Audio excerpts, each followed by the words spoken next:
Final match RCB versus Punjab. Scores మాత్రం ఆర్సీబీది 190 and పంజాబ్ది వచ్చేసరికి 184. Clean finish అనిపించిన పంజాబ్ మాత్రం గట్టి పోటీ ఇచ్చింది.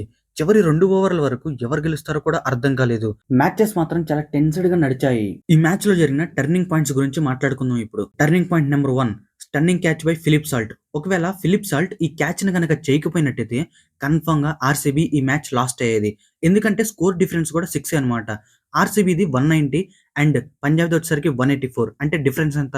6. ఒకవేళ ఆ క్యాచ్ మిస్ చేసినట్టయితే ఆ బాల్ కూడా 6 కి వెళ్ళేది అండ్ మేబీ పంజాబ్ ఇంకొక రన్ తీసినా కూడా ఈజీగా పంజాబే గెలిచేది. సో అర్థమవుతుంది కదా ఫిలిప్ సాల్ట్ యొక్క క్యాచ్ ఎంత ఇంపార్టెంటో ఈ మ్యాచ్ లో. Turning point number 2, shepherd bowling Shreyas Iyer bat out side edge కి టచ్ అయ్యి జితేష్ శర్మకి వెళ్ళింది.